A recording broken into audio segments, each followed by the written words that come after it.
Hare Krishna. I'm grateful to be here with all of you today at the lotus feet of Krishna Balram, Radha Shyam Sundar, Kaunitai. And today we are discussing from a very philosophical intermission within a very dramatic section. The Bhagavatam has this feature that there is drama going on, there's a battle happened. And after the battle between the forces of Lord Shiva and the forces of Lord Vishnu, Lord Krishna, now the Shiva Jwara is offering prayers. And we may think, in a battlefield, how does one think of such complicated philosophical concepts to offer prayers? But the idea is that these people who are there, these characters are not ordinary characters. They are rooted in spiritual wisdom. And thus, even when they offer prayers, those prayers have a significant amount of philosophical substance to them. They're not just, oh, please forgive me, please help me, please remove this problem from my life. There's far deeper philosophical grounding within it. So in this particular verse, the theme is how this material world is a place of bondage. And there are various elements of material nature that are described. And then finally it says nishedham, tvan nishedham. You are the solution. You are the way out. And therefore, prapadye. I surrender to you. So basically, I'll write some things over here. Spiritual growth, it involves two things. That we take Maya seriously and we take Krishna seriously. And interestingly, the two are related. Just like if somebody has a disease, they need to take the disease seriously. This can lead to a lot of serious consequences in the future. And when we understand the gravity of the disease, then we will take the treatment seriously. And as we take the treatment seriously, we'll also start getting more positive. We'll see the changes happening within us and our health is improving. We'll also feel more inspired to take the treatment. So basically, these two are not just two distinct steps, but they are also mutually nourishing each other. So the more we take Maya seriously, the more we'll take Krishna seriously. The more we take Krishna seriously, the more we will relish a higher taste. We will relish greater freedom and joy within ourselves. And the more we'll feel inspired to take Maya seriously. I don't want to get entangled in this. I want to stay away from this. So to understand this particular dynamic, why to take Maya seriously and why to take Krishna seriously, that will be the essence of the class today. So the first part, why to take Maya seriously, for that, so this I'll spoke on the bija roha pravaha, that part. In the verse, bija roha pravaha, the flow of seed and sprout. We'll see what it means. And then, tvan nishedham prapadye, that you are the negation and therefore I surrender to you.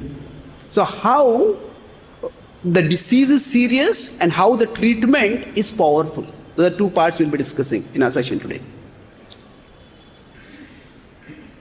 Many times in our lives, we may wonder, why do I do what I do? That we sometimes yell at someone, we sometimes overeat, we sometimes oversleep. We tend to do things that we intend to not do.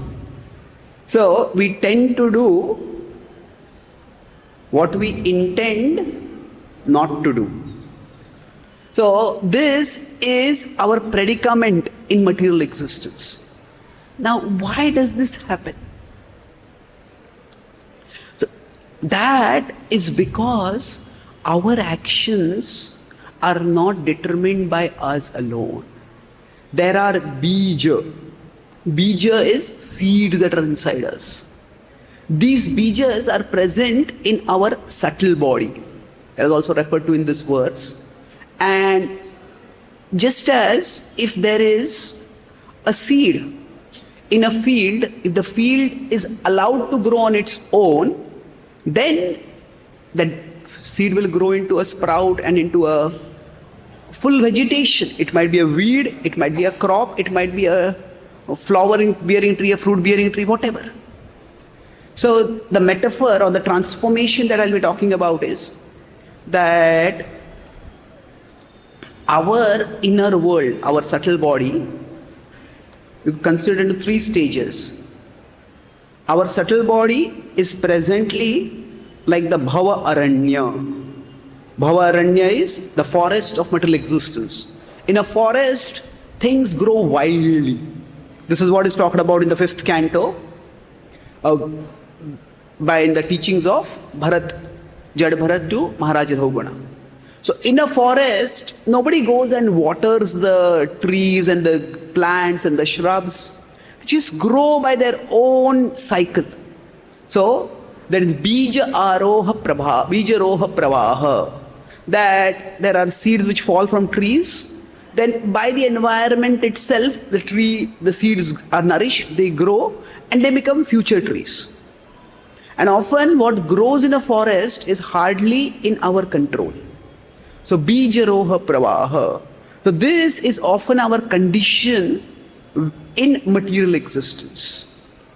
And from there, we want to make our inner world or a subtle body, from a Bhava Aranya, we want to make it like a Kshetra. Now Kshetra specifically means a field or an agricultural field. In an agricultural field, we carefully cultivate what we want to grow over there. And if weeds are growing, we cut them off. We try to prevent them from growing. So the same seeds may be there in the agricultural field that are there in the forest. But the human agency, the human effort tries to regulate what will grow on that kshetra and what will not grow. And from that kshetra, we want our inner world to eventually become like another one. That is Vrindavan. So Mahaprabhu says, Moraman Vrindavan. That means for the gopis of Vrindavan, for the Vrajavasis, they don't have to carefully think, this thought anukul to Krishna, is this desire pratikul to Krishna. For them, their entire inner world is devoted to Krishna. And whatever arises in their heart is naturally for the pleasure of Krishna. So whenever the gopis cook for Krishna, here in Nagaon we have the Pavan Sarovar where Radharani comes and cooks. So when the gopis cook for Krishna, it is not that Krishna has to send a menu. These items are forbidden. You cannot offer these to me. Don't make these. No, the gopis, their natural desires are to please Krishna. Now they know what Krishna likes. They know what they can cook nicely. And Krishna doesn't micro-control their creativity. Krishna doesn't think, only this is in the menu, nothing else. Not like that. You surprise me. And they cook for Krishna using their individuality and their creativity. So what grows naturally in their inner world is for Krishna's pleasure. So the journey from the Bhavaranya to a Kshetra to Vrindavan. That is the journey that we would like to see how we can go on. So in our inner world,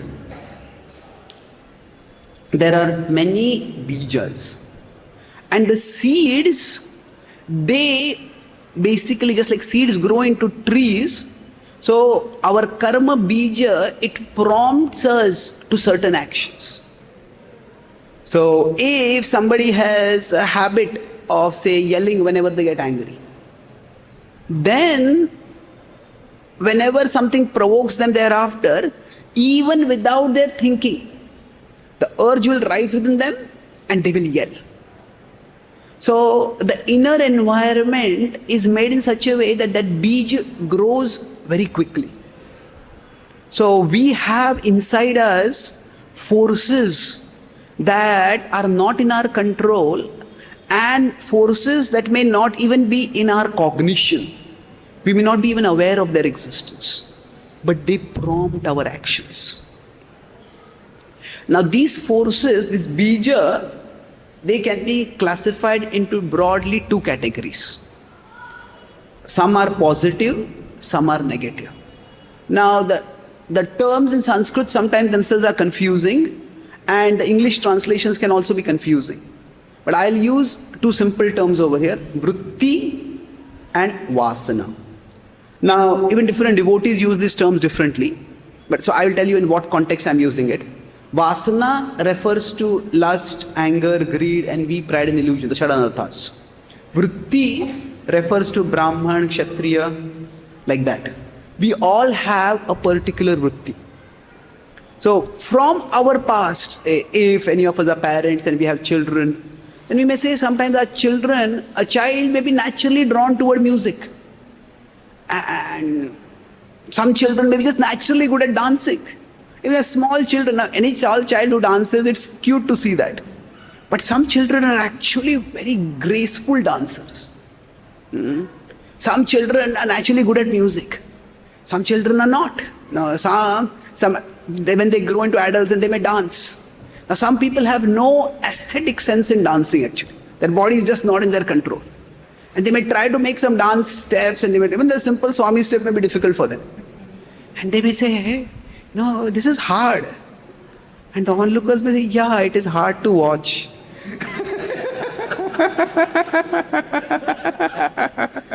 So the idea is we all have certain vrittis. Vritti means that which we are naturally interested in doing, that which we are naturally good at doing. This vritti, Krishna associates with guna and karma.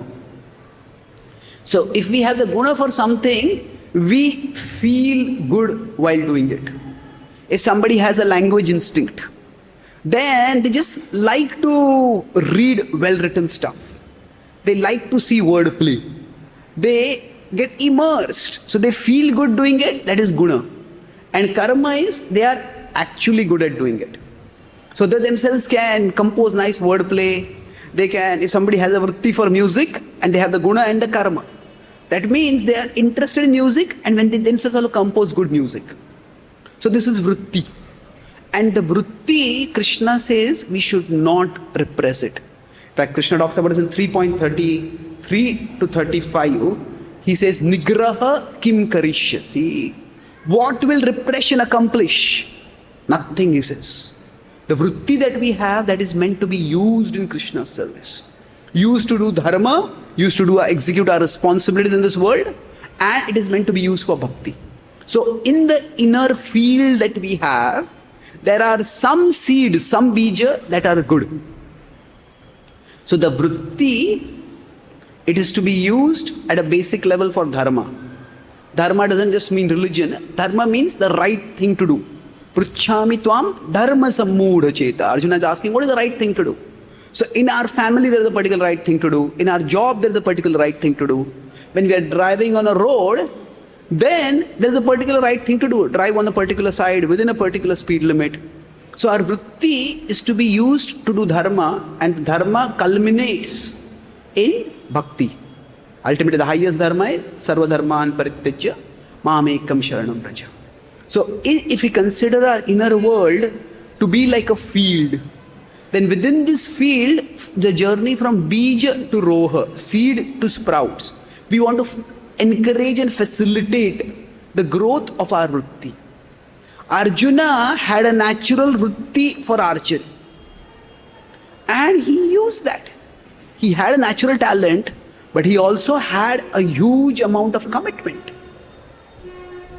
So he practiced. One of the reasons why his name is Gudakesha is that when he would learn archery skills from his guru in the daytime, he would practice that late into the night. And that's how he would stay awake at night. So there is of course a spiritual meaning of the word Gudakesha, but from the perspective of vritti, he was naturally drawn toward this. So what vritti we have, we need to develop that. And this can also give us a certain level of absorption. And that can help us to fight against the vasanas. So basically, vritti is like the wanted seeds. Now, wanted seed is not like a wanted criminal that we want to shoot down.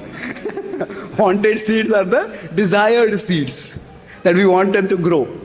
But then there is the vasana.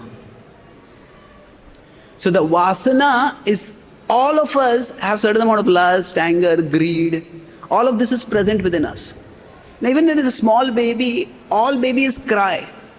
But some babies cry as if they are going to bring the whole house down. So it is possible that the samskara, the impression associated with anger might be stronger in some babies. So we all have these vasanas. These are like weeds. And the weeds, first, what we need to do with respect to them is regulation. We don't want them to grow too much. So first is regulation. That when they are there, okay, we all may have certain anger within us, but we all also have a certain sense of boundaries to our anger. We may get angry, but all of us, when we get angry, we may raise our voice, but we may not speak foul words. We may not speak obscenities. We may raise our fist sometimes, but we will not hit someone with it. So whatever, everyone has certain boundaries.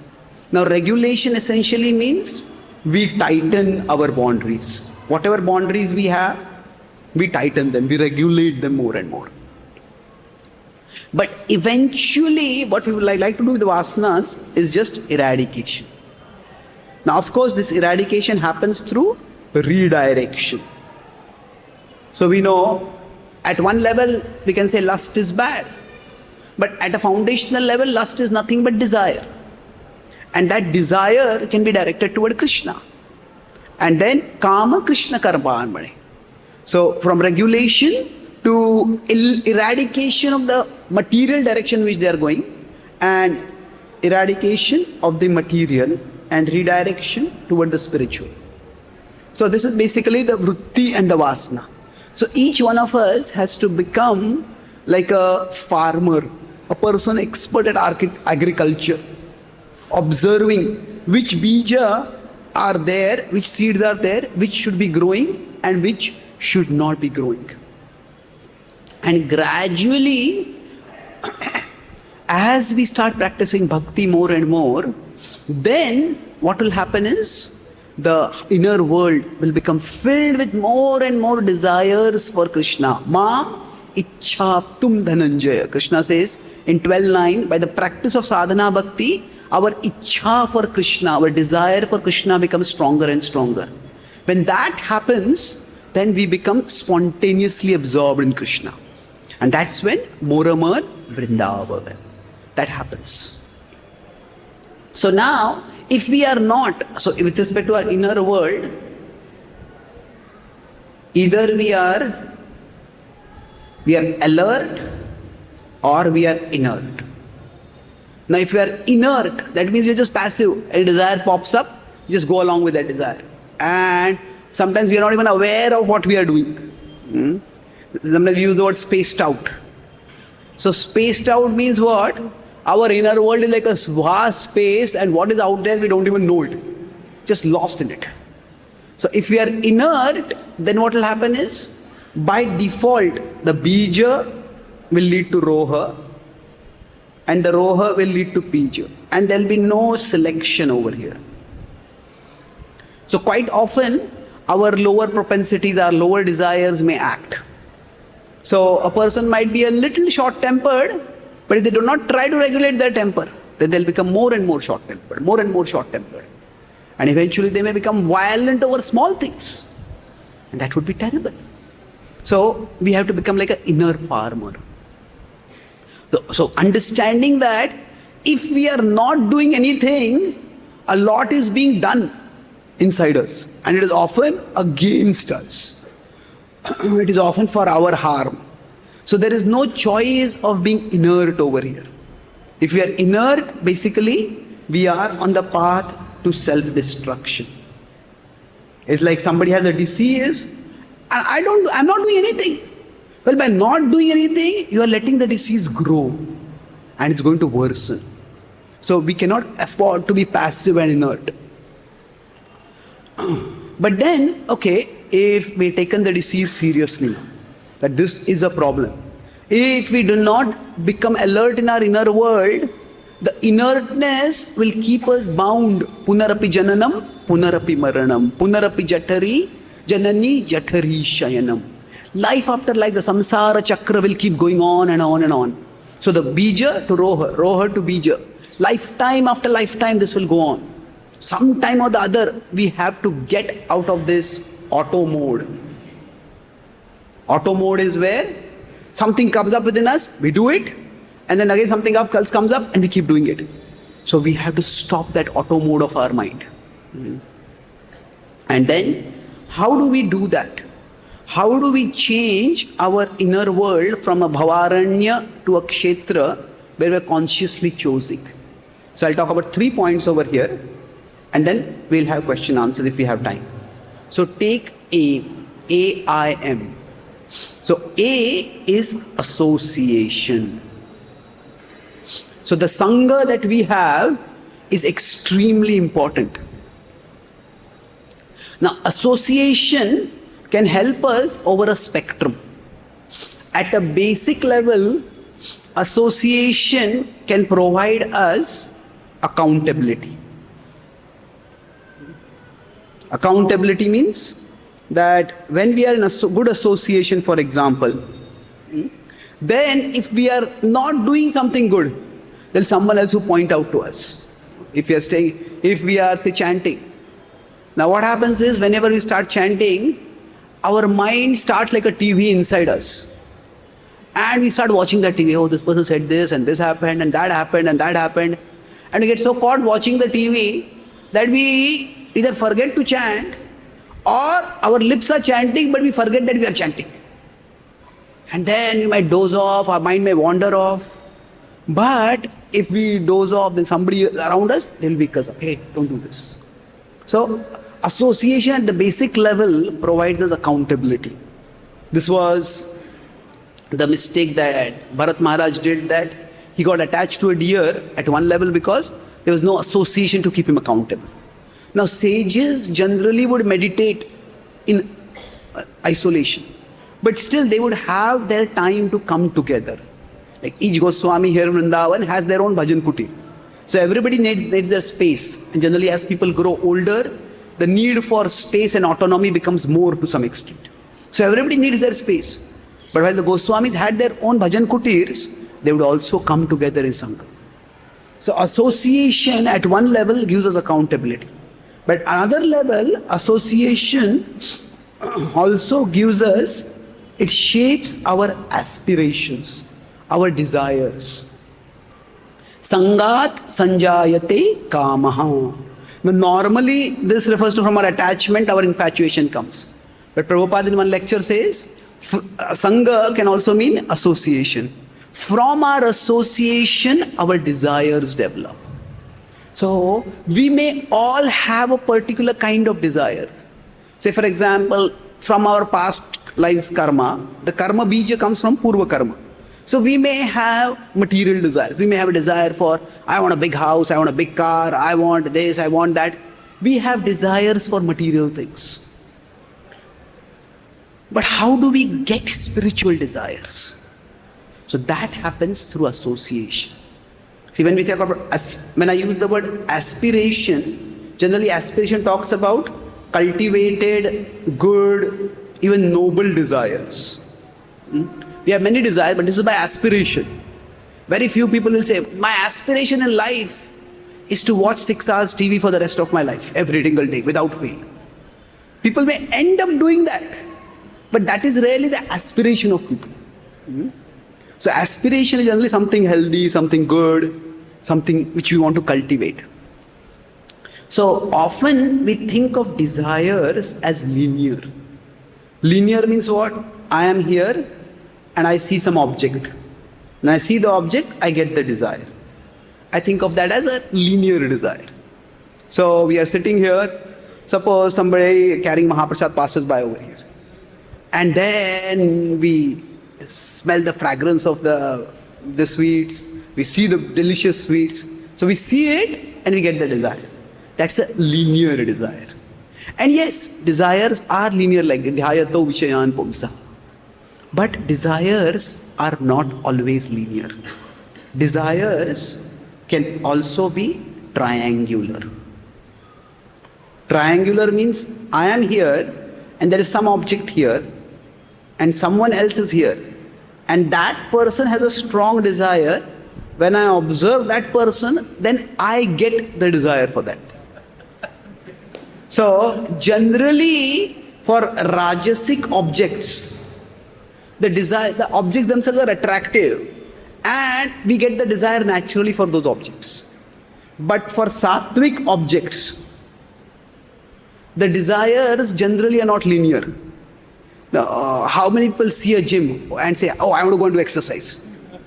Not many. But if we see somebody, some friend coming out of the gym and they're looking very fit and healthy, hey, maybe I should also become healthy. So seeing somebody else gives us the desire. When I visited for Australia for the first time in 2014, so one devotee had invited me to his house for prasad. So after the prasad got over, he said that for dessert, we have baklava. How many of you have heard of baklava? Some of you, okay? Now the Matajis know about it. So now I had never heard of baklava till then. And to the Indian ear, the sound of baklava is not very sweet. Baklava. So I said, maybe later. And then, as another devotee who had come with me, a local devotee over there, he had come with me for prasad over there. So he said, yeah, I would like to have. And then I was talking with the host, and then I saw this devotee, he got the baklava, he's eating it, he's closing his eyes and really savoring the baklava. And when I saw that, can I also have one? So, there was no linear desire, but there was triangular desire. Seeing someone else do it gave the desire for me. So for us, especially with respect to spirituality, the desire generally grow triangularly. If we see someone else sitting and doing chanting, okay, what are they doing? Maybe I should also try it. Most people, when they get a Bhagavad Gita, very few people, just by seeing the Bhagavad Gita, oh, I want to read it. Now people take Bhagavad Gita as it is and keep it as it is. Unfortunately. But if we meet some devotee who is alive with the knowledge of the Bhagavad Gita, they are rejoicing it, they are sharing fresh realizations from it, and they're so eager. Then we said, what is there in the Bhagavad Gita? I want to find out. So the desire comes that way. So sangat sanjayate kama. So for us, at one level we need association to protect ourselves from our vasanas. But at another level, association is meant to nourish our vrittis, our healthy vrittis. So if we see somebody who is a good singer, and we also have some interest in singing, hey, this person sings so nicely and is able to do so much service, I also want to do that. One of my services is writing. So I've written some 30 books till now. So when I was learning writing, at that time, I read some books on writing. So there's one principle they said, generally you will say tell authors, read books that are well written to get inspiration to write. But they also say that read books that are terribly written. He says, why? He says, that will give you inspiration in a different way.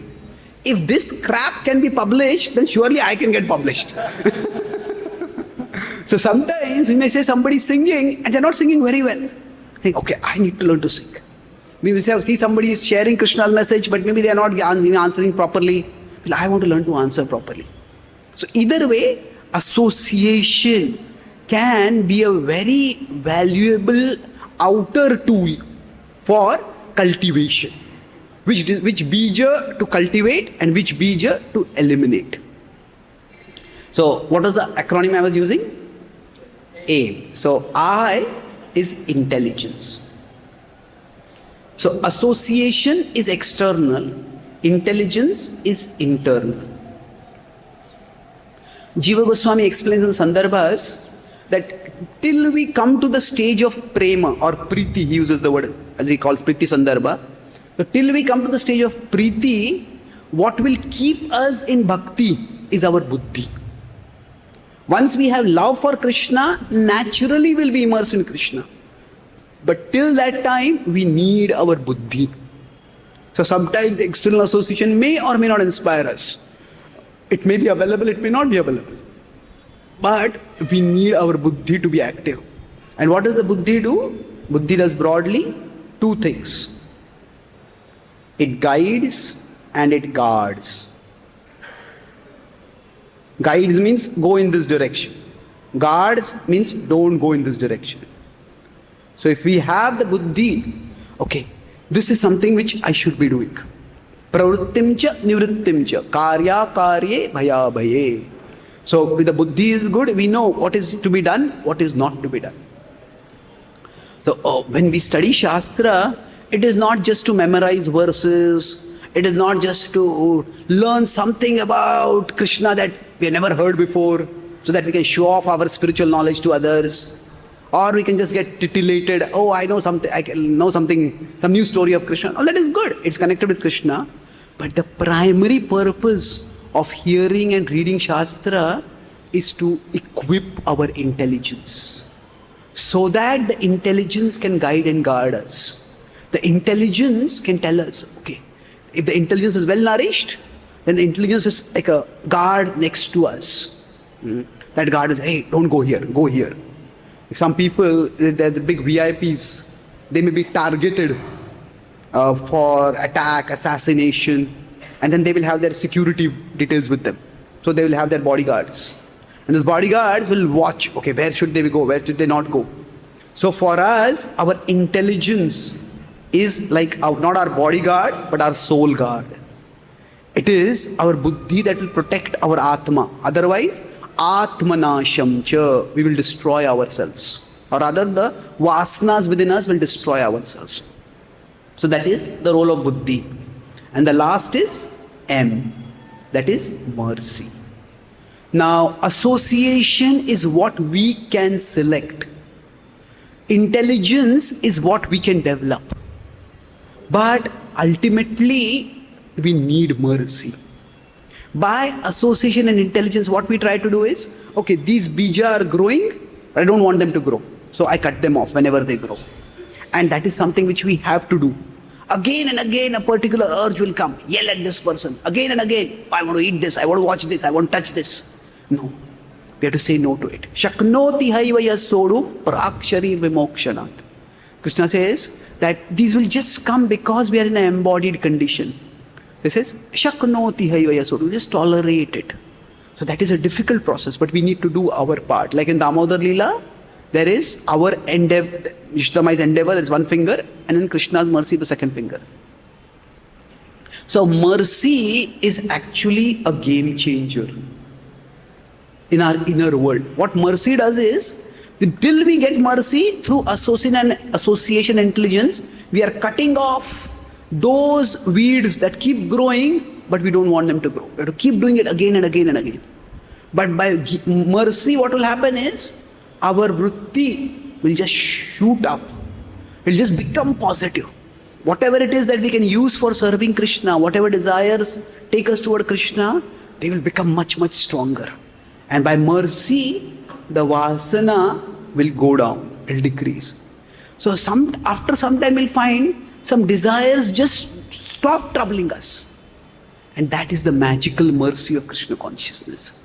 Maybe some of us used to eat meat before we came to bhakti. Maybe that is a part of our habitual diet. Now, maybe in the past we used to watch movies, maybe we used to play cricket or watch cricket, maybe we were interested in politics.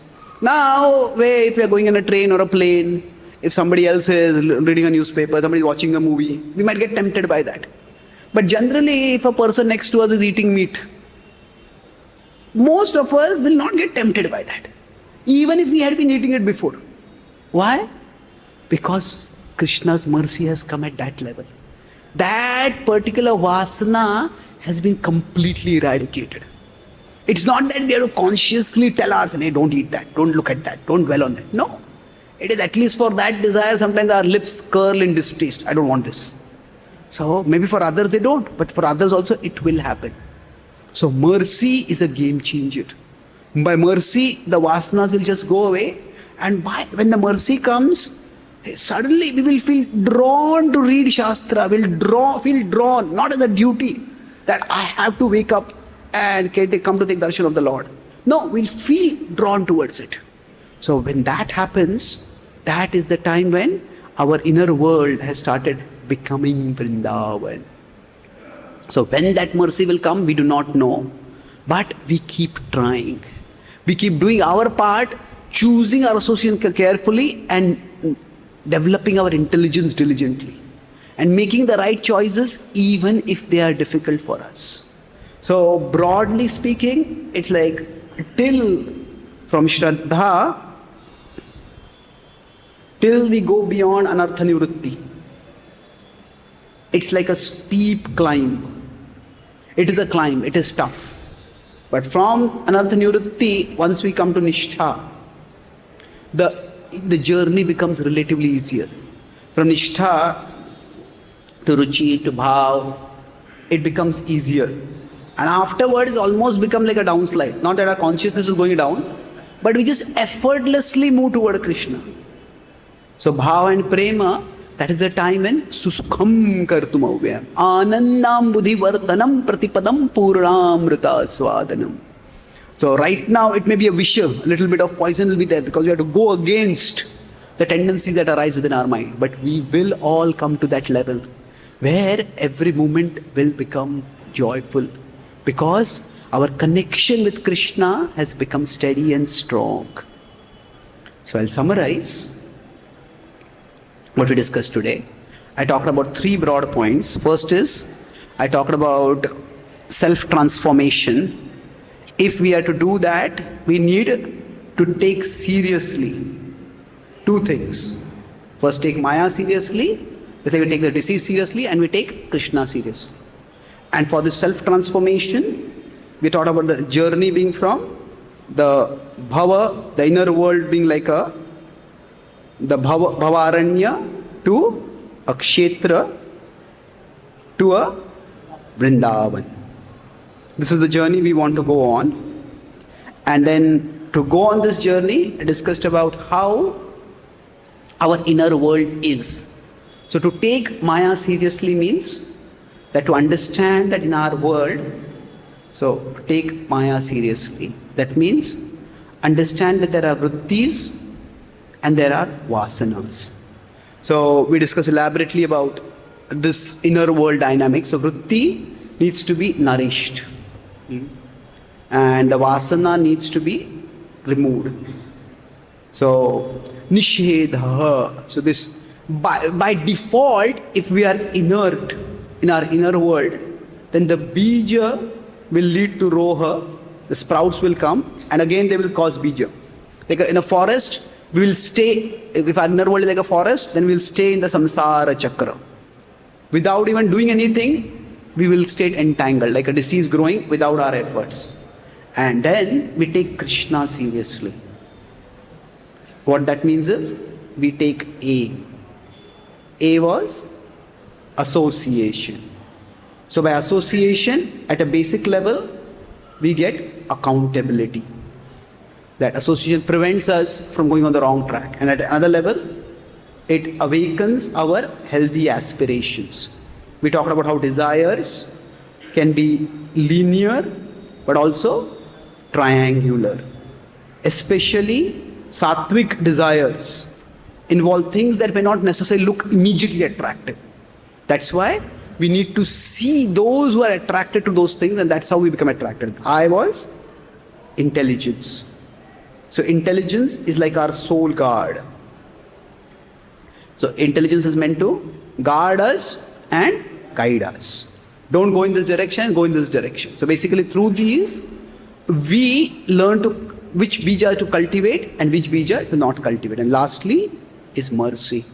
By mercy, what happens is, I said it's a game changer. the vritti is dramatically, without our effort, the vritti becomes stronger. That's what empowerment means. We find that we are able to do wonderful things for Krishna. And the vasanas, they dramatically go down. The things which were distracting and agitating us in the past, they no longer agitate us. And this is the stage when we get mercy, then our bhakti becomes susukham. It becomes joyful at every moment. Thank you very much. Hare Krishna.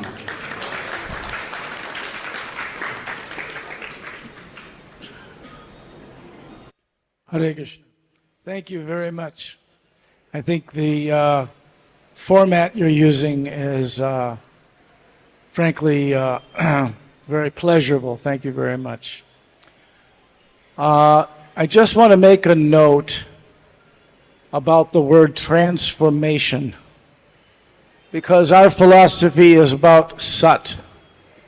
And there are many books and many philosophies popular today about self-help, and they all emphasize transformation. But actually, I would just suggest that in this great science that you're explaining, we might want to avoid the word transformation, because the sophisticated word in English is to have nomenclature. Nomenclature means the scientific terms. Terms are labels of actions and objects. So we want to avoid the concept that in Krishna consciousness there is a transformation, I think. I would suggest, but I'll give it back to you. What would be the alternative word that you would suggest? Awakening, cleansing. Awakening, cleansing. I'm only suggesting, because you understand the difference? We are already eternally what we should be, what we want to be. There's sadhya, that's what our goal is, and there is sadhana. Only in Krishna consciousness does sadhana and sadhya become one. Because in the end, what we want to become is what we do. Yes. Thank you. Thank you. I'm sorry if I seem to criticize. I'm not criticizing. I think your class is fantastic. Thank you. Thank you. It's a good thought to keep in mind, that we don't mix our ideas, our conceptions with other people's conceptions. I think that is the metaphor of the alchemy where iron becomes gold by initiation. So transformation can also be used, but I'll keep it in mind that we could use awakening also. Yes, please. Hare Krishna, Prabhuji. Thank you so much, Prabhuji, for wonderful class. Prabhuji, I have little question about related to Bhakti.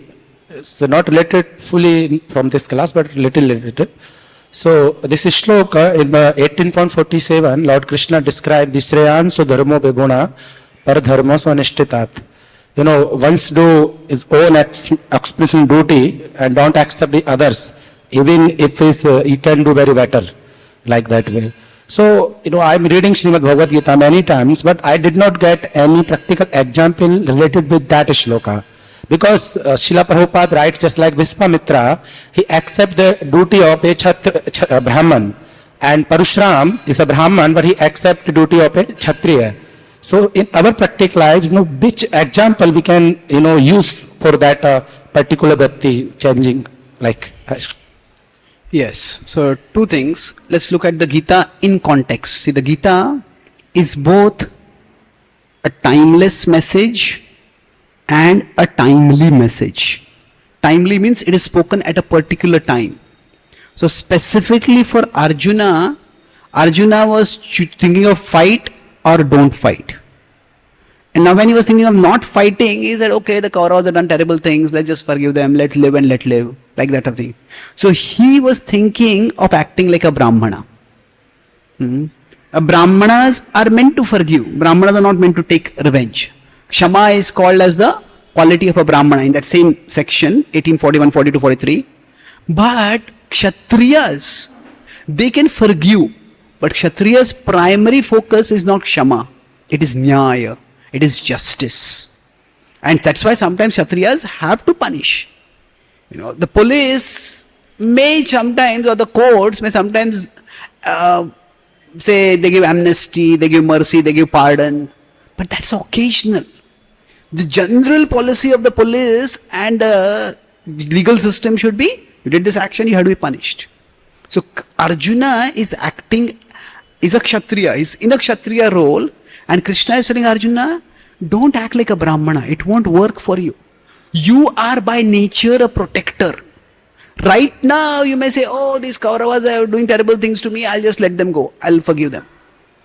Okay, you may renounce the world, but later on, when you hear about the Kauravas doing atrocities against innocent people, the protector within you will not stay silent. It will come up again. And you will want to protect. So don't repress. So that's the timely message rather. For it's specifically for Arjuna, that don't give up your Kshatriya role just because it is difficult.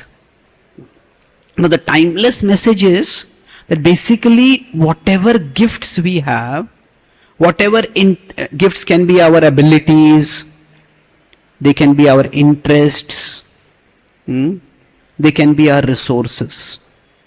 So these give us like a breathing air in our life, AIR. Otherwise the world is so big and we appear so tiny that even when we are practicing bhakti, I feel, does my existence even count? Am I doing anything of value? So Krishna has given every one of us some things, some abilities, some interests, some resources, and we are meant to use that in Krishna's service. So the whole principle of Varnashram, acting according to our vritti, is using what we have in Krishna's service. So when Prabhupada would find that some devotees have good ability to paint, they would encourage him to paint for Krishna. If I found that some devotees were good at English, he told them, you edit the books, you become editors for Back to God magazine. So Prabhupada was expert in identifying talent and engaging devotees in the contact talent. So in our situation also we can observe ourselves. What abilities, what interests, what resources do we have, and we try to use those in Krishna's service. This doesn't mean we defy our teachers or our guides, but we inform them that this is what I have, some ability, interest or resource, and then we try to see how we can engage it cooperatively. Okay, thank you. Behind please. Okay. You can speak loudly till the mic goes there. Can you speak? Okay. Yes, Mataji. Yeah. Sorry, I didn't realize you were saying to me. Yeah. Thank you so much for your wonderful class as always. They're very scientific and they're full of clarity, and they work very well for my brain and my heart. So I hope I form my question properly. You talked about impressions of previous lives. So my question is, Prabhuji, that sometimes when we are carrying impressions from our previous lives and they may reflect in this life, so somebody may be very intolerant to, for instance, injustice. And there's some connection with the answer that you just gave. I mean, if it's inherent in you, you just can't help it. And if something wrong is going on, you know, the blood is boiling inside, etc. But if we see that our intolerance to injustice, we cannot do anything about any situation because Krishna Balaram have their plan, and things are just going the way they're going, and they're going to continue going. Now, the question is this, that if one understands this, though they may be feeling uncomfortable about something, but now they have realized that no action from them is going to make any change, but it's a conditioning, if we could use that word. Not that to speak up about something wrong is wrong, it's good. How should one deal with that sort of conditioning so that their energy doesn't get wrongly channeled into feeling the frustration and towards the injustice that's happening, but they can focus their energy on maybe what is inherent within them, given by Krishna, and to do a particular service? I wonder if my question is okay and it makes sense. Thank you. Yeah. It's an important question. In the 7th canto purport, so the question I'll rephrase quickly is that if we cannot tolerate injustice, but then we can't do anything about it. So what can we do so that we don't get caught in resentment or negativity because of that situation? So Srila Prabhupada writes in a seventh canto purport that we should always keep ourselves healthy and stout. Prabhupada uses the word stout also. Healthy and stout in mind and intelligence.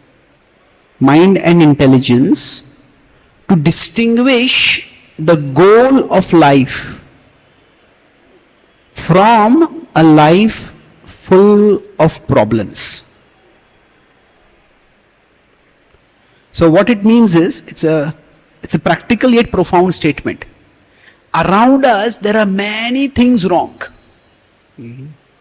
And that is the situation in the material world, that is the situation in the devotee world. It's just the way the world is.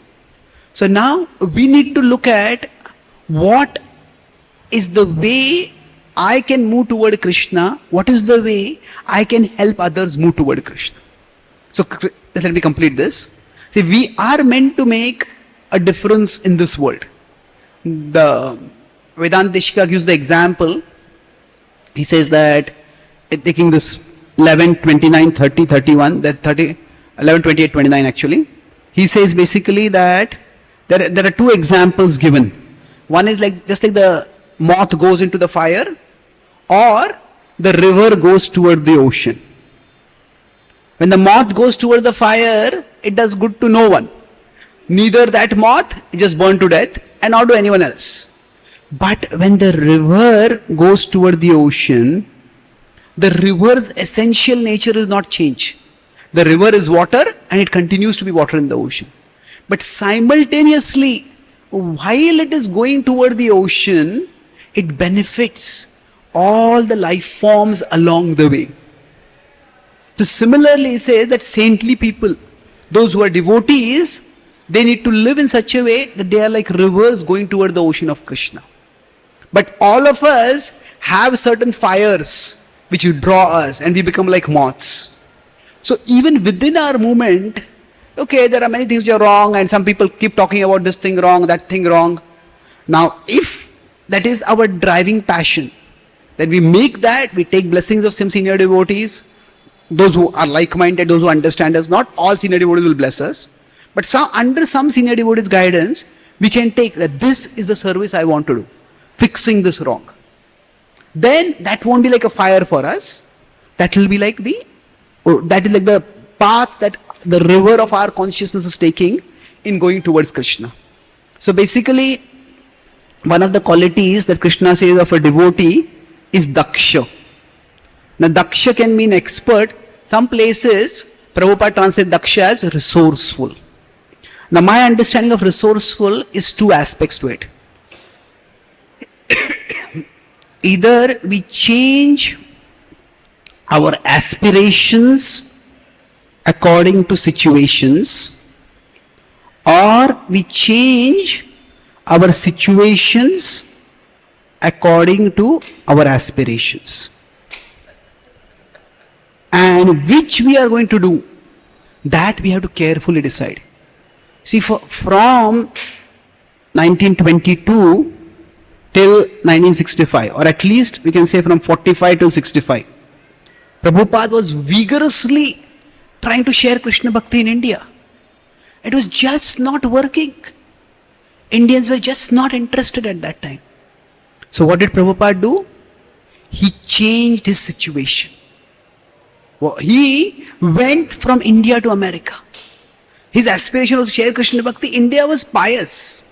There's a difference between being religious and being spiritual. Religious means people want to come to a temple, pray to God, and God keep me prosperous, keep me peaceful, keep me happy, like that. But Prabhupada wanted to offer something more. So he changed his situation according to his aspiration. He went to America, he found serious people who were fed up with material life, even with the progress of material life.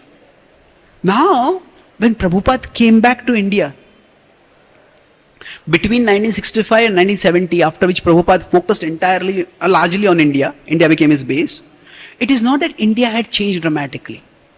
It is India was still more religious than spiritual at that time.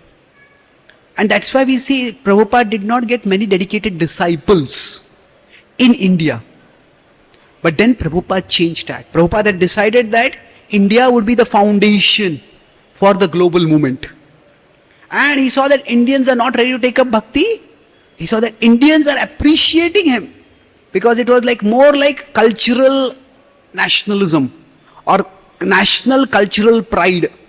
Oh, this Swami from India, he has gone and he's made Americans devotees who are wearing dhoti kurta and sari. It was sensational for Indians.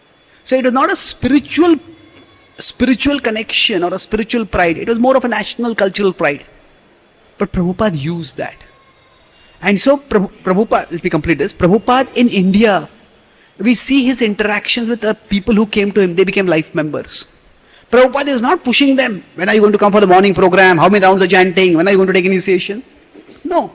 Prabhupada engaged them according to their level.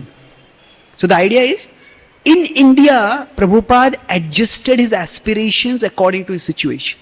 He said, okay, right now, we may not get many Indian devotees, but let us build the infrastructure. And actually it is from late 80s, 87, 88, 90, that our movement started picking up in India. Now we could go into the history of why it happened at that particular time. Generally, more people became educated, more people started experiencing the stress of the Western way of living and started needing some spiritual relief, and that's how they turned towards spirituality. So the point is, even an Acharya like Prabhupada had to do the adjustment. So either we adjust our situations according to our aspirations, or we adjust our aspirations according to our situations. Yes, please. So just one last follow-up question, if I may. Thank you for the amazing answer. So if one chooses then, they've made their mind that, okay, yeah, I do want to change the situation according to one's aspiration. What will be helpful in making that transition if you're in that same space and the problem, the situation which is a source of the problem is not changing, and being there in that environment, you need to make that change of situation. If you would like me to explain.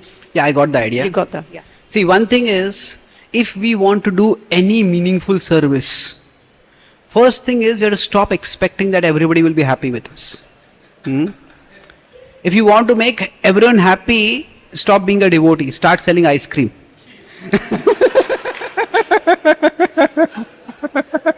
So, just by being a devotee, you may say, okay, I just sincerely want to serve. But maybe we are doing one particular service and we decide I want to do some other service. Then the devotees whom we were assisting in their service, they'll not be happy because they have lost one resource. So, if we want to do some reform, some kind of change, then generally organizations are conservative. Conservative doesn't mean they're conserving the tradition. Organizations tend to conserve the status quo. That the way things are going on, don't rock the boat. Don't disrupt things. And in many ways, that's just the way organizations everywhere are. So not all organizations, not everybody in the organization, but okay, we have a system, things are going on according to system. Now, yeah, there may be some problems here and there, but don't rock the whole boat. That's the whole idea. So if we see something going wrong and we want to change it, then we may have to accept the fact that we may become unpopular.